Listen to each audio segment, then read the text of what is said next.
اعوذ باللہ من الشیطان الرجیم بسم اللہ الرحمن الرحیم صلی اللہ علیہ حبیب محمد وآلہ وصحبہ وسلم۔ تراویح میں ختم قرآن کا آج ہمارا ٹاپک ہے۔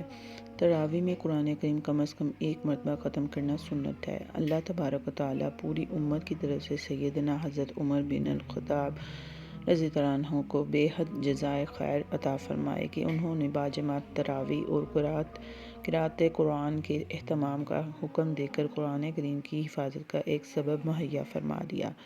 مروی یہ ہے کہ ایک مرتبہ حضرت علی کرم اللہ وجہ رمضان المبارک کی پہلی شب میں مسجد نبوی سے گزرے تو وہاں قرآن کریم پڑھنے کی آواز آپ کو سنائی دی تو بے ساختہ ارشاد فرمایا، نور اللہ قبر عمر کما نور مساجد اللہ بالقرآن، یعنی کہ اللہ تعالیٰ حضرت عمر کی قبر کو نور سے بھر دے کہ جیسا کہ انہوں نے اللہ کی مسجدوں کو قرآن کریم کی تلاوت سے منور کر دیا ہے۔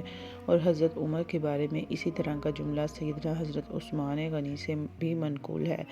واقعہ یہ ہے کہ اگر اس انداز پر تراویح میں قرآن کریم سنانے کا رواج نہ ہوتا تو کتنے حافظ حفظ کرنے کے باوجود اپنے حفظ کو محفوظ نہ رکھ پاتے۔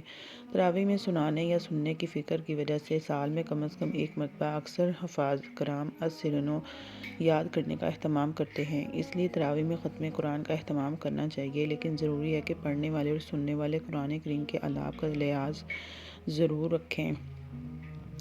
افسوس یہ ہے کہ آج کل اس بارے میں سخت کوتاہی برتی جا رہی ہے اور جلد از جلد ختم قرآن کے شوق میں شرعی ہدایات کو سے پشت ڈال دیا جاتا ہے۔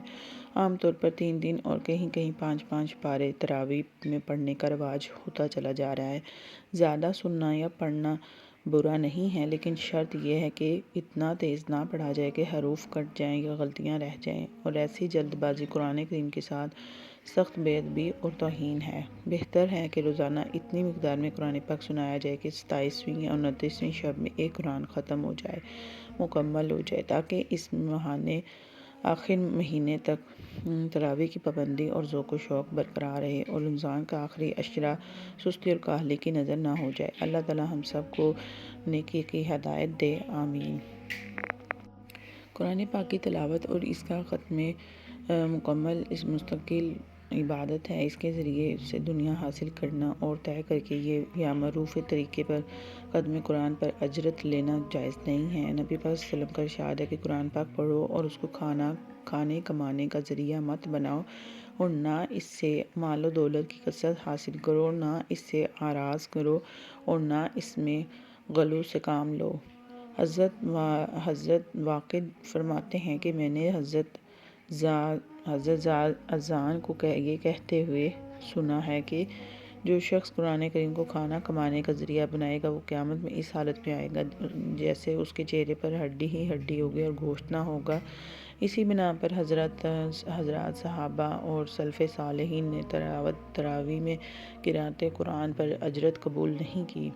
ابو اسحاق فرماتے ہیں کہ حضرت عبداللہ بن مغفل نے رمضان المبارک میں لوگوں کو تراویح پڑھائی۔ جب عید کا دن آیا تو ان کی خدمت میں عبداللہ بن زیاد نے ایک جوڑا 500 درہم پیش کیے تو آپ نے انہیں لوٹا لیا اور فرمایا کہ ہم قرآن کریم پڑھنے پر کوئی اجرت نہیں لیا کرتے۔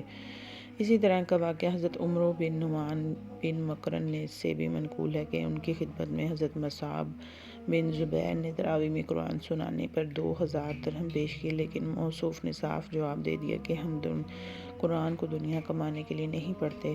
ان روایات کی روشنی میں موجودہ دور کے کابر اہل فتویٰ نے یہ فتویٰ جاری فرمایا کہ تراویح میں ختم قرآن پر طے کر کے یا بلا طے کیے ہوئے لین دین شرعاً جائز نہیں ہے۔ تمام ہی معتبر فتویٰ میں اس کی صراحت موجود ہے۔ واضح ہے کہ تراویح میں قرآن کی سماعت پر بھی اجرت مقرر کرنا درست نہیں ہے۔ اس بارے میں حضرت تھانوی نے پہلے جواز کا فتویٰ دیا تھا، بعد میں رجوع فرما لیا اور عدم جواز کا فتویٰ دیا۔ بعض حضرات امامت اور تعلیم پر قیاس کرتے ہوئے تراویح میں ختم قرآن کی اجرت کے جواز کے قائل ہیں، لیکن ان حضرات کا یہ استدلال قیاس فارق ہے، کیونکہ امامت اور تعلیم ایسی ضرورتیں ہیں کہ جن کا نظم نہ ہونے سے نظام شریعت میں خلل آ سکتا ہے، جبکہ تراویح میں ختم قرآن اس درجے کی ضرورت نہیں ہے کہ یہ کہا جائے کہ اگر مکمل قرآن پاک نہ ہو تو دین خطرے میں آ جائے گا، لہٰذا ختم قرآن اور امامت اور تعلیم کو ضرورت کے اعتبار سے ایک درجے میں رکھنا خلاف معقول ہو۔ صحیح بات یہ ہے کہ ختم قرآن کا حکم محض تلاوت مجردہ جیسا ہے، جس پر اجرت کے جواز کا کوئی قائل نہیں ہے۔ دوسری طرف یہ بھی حقیقت ہے کہ ختم قرآن تراویح پر لینے دین کے رواج نے حفاظ کی اس حیثیت رفع کو مجروح کر کے رکھ دیا ہے۔ جن جگہوں پر حفاظ کو اجرت دینے کا رواج ہے، وہاں دینے والوں کی نظر میں ان کی کوئی قدر و قیمت نہیں رہتی، اور حفاظ کی بے وقتی دراصل دین کی بے وقتی ہے۔ اس لیے ضروری ہے کہ ہم تراویح میں لین دین کی وبا پر روک لگائیں اور اللہ تبارک تعالیٰ پر توکل کرتے ہوئے ناجائز ذرائع آمدنی کو چھوڑ کر حلال آمدنی حاصل کرنے کی کوشش کریں۔ تراویح کے بعض اہم مسائل کون سے ہیں؟ تراویح کی شرعی حیثیت کیا ہے؟ رمضان المبارک میں عشاء کی نماز کے بعد تراویح کی 20 رکعتیں 10 سلاموں سے پڑھنا مرد اور عورت سب کے لیے سنت موقدہ ہے۔ تراویح کا وقت عشاء کے بعد سے صبح صادق تک ہوتا ہے۔ بہتر ہے کہ وتر تراویح کے بعد پڑھی جائے، لیکن اگر وتر کے بعد بھی تراویح پڑھیں تو تب بھی شرعاً درست ہے۔ تراویح کی مسجد میں باجماعت ادائیگی سنت کفایہ ہے۔ اگر محلے کی مسجد میں تراویح کی جماعت نہ ہو تو سارے اہل محلہ گنہگار ہوں گے۔ نماز تراویح اور تمام سنن اور نوافل اگرچہ مطلق نماز کی نیت سے درست ہو جاتی ہے، لیکن بہتر اور احوط یہ ہے کہ تراویح کا باقاعدہ دل میں ارادہ کر کے نماز شروع کر دی جائے۔ تراویح میں کم از کم ایک مرتبہ مکمل قرآن سنت ہے، اس سے زائد مستحب ہے۔ ایک مسجد میں بیک وقت مثلاً پہلی اور دوسری منزل میں الگ الگ جماعت کرنا یا پے یعنی ایک جماعت ہونے کے بعد دوسری جماعت قائم کرنا تراویح کی جماعت کرنا مکروہ ہے۔ تراویح یا کسی بھی جماعت میں عورتوں کی تنہا جماعت مکروہ ہے، لیکن اگر وہ جماعت کریں اور ان کی امامت کرنے والی عورت صف کے بیچ میں مقتدی عورتوں کے ساتھ ہی کھڑی ہو، آگے بڑھ کر کھڑی نہ ہو تو تب ٹھیک ہے۔ اگر مرد تراویح کی امامت کرے اور اس کے پیچھے کچھ مرد ہوں اور بقیہ پردے میں عورتیں ہوں اور یہ امام عورتوں کی امامت کی نیت کرے تو یہ نماز شرعاً درست ہے، اس میں کوئی قباحت نہیں۔ اور اگر امام تنہا ہو، بقیہ سب عورتیں ہوں تو نیت امام کے ساتھ ساتھ یہ بھی ضروری ہے کہ مقتدی عورتوں میں اس امام کی کوئی محرم رشتہ دار یا بیوی بھی شامل ہو، ورنہ تنہا تمام اجنبیات کی امامت کرنا مکروہ ہوگا۔ اگر 3 رکعتیں پڑھنی ہیں اور مگر دوسری رکعت پر قعدہ کر لیا تو 2 صحیح ہو گئیں اور تیسری باطل ہو گئی۔ تیسری رکعت میں جو حصہ قرآن پاک کا پڑھا گیا اسے دہرائیں، اور اگر ایک سلام سے 3 رکعتیں پڑھیں اور دوسری رکعت پر قعدہ نہ کیا تو تینوں رکعتیں باطل ہو گئیں اور ان میں پڑھا گیا قرآن دہرا لیا جائے گا۔ اگر ایک سلام سے 4 رکعتیں پڑھیں اور دوسری رکعت پر قعدہ کیا جائے تو چاروں صحیح ہوں گی۔ اگر ایک سلام سے 4 رکعتیں پڑھیں اور قعدہ اولا نہیں کیا تو صرف اخیر کی 2 رکعتیں معتبر ہوں گی اور پہلی 2 رکعتیں باطل ہو جائیں گی، لہٰذا ان 2 رکعتوں میں جو قرآن پڑھا جائے اس کو دہرا لیا جائے۔ تراویح کی 20 رکعتوں میں 10 سلاموں سے پڑھی جائیں گی اور ان میں ہر تراویح 4 رکعت اور تراویح اور وتر کے درمیان کچھ دیر تک وقف کرنا پسندیدہ ہے۔ تراویح کے لیے کوئی خاص عبادت متعین نہیں ہے، بلکہ اختیار ہے کہ خواہ ذکر اذکار کریں، تلاوت کریں یا تنہا نفل پڑھیں، اور بعض فقہا سے 3 مرتبہ یہ دعا پڑھنا بھی منقول ہے، لہٰذا جس کا جی چاہے اسے بھی پڑھ سکتے ہیں۔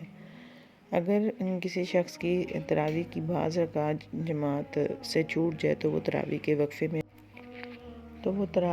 وقفے میں رکعتیں پوری کر لے۔ اگر پھر بھی رہ جائے اور امام وتر پڑھانے کے لیے کھڑا ہو جائے تو امام کے ساتھ اولاً وتر ادا کرے تاکہ اس کے بعد اپنی چھوٹی رکعتیں پوری کر لے۔ جس مسجد میں عشاء کی نماز جماعت نہ پڑھی گئی ہو بلکہ سب نمازوں نے تنہا نماز ادا کی ہو تو اب اگر وہ بعد جماعت تراویح پڑھنا چاہیں تو ان کے لیے بہتر نہیں ہوگا۔ جس شخص نے عشاء کی نماز جماعت سے نہ پڑھی وہ اپنی فرض نماز تنہا پڑھ کر تراویح اور وتر کی جماعت میں شریک ہو سکتا ہے اور اس میں کوئی شرعی رکاوٹ نہیں ہے۔ رمضان المبارک میں تراویح کے ساتھ وتر کی نماز بھی باجماعت ادا کرنا بہت زیادہ افضل ہے۔ اگر کسی شخص کی تراویح کی مکمل نماز کسی سے چھوٹ جائے اور اس کا وقت نکل جائے تو اب اس کی قضاء کا حکم نہیں ہے۔ اگر پڑھے گا تو وہ محض نفل قرار پائے گا۔ اگر کوئی شخص ایک جگہ تراویح پڑھ چکا ہو یا پڑھا چکا ہو تو پھر دوسری جگہ جا کر نفل کی نیت سے تراویح کی جماعت میں شامل ہو جائے تو اس میں شرعاً کوئی حرج نہیں ہے۔ تراویح میں بھی نابالغ شخص کی امامت مفتی بقول کے مطابق جائز نہیں ہے۔ تراویح کسی بھی نماز میں قرآن کریم کو ہاتھ میں لے کر دیکھ کر پڑھنے سے نماز فاسد ہو جائے گی، اس لیے کہ یہ عمل کثیر ہے۔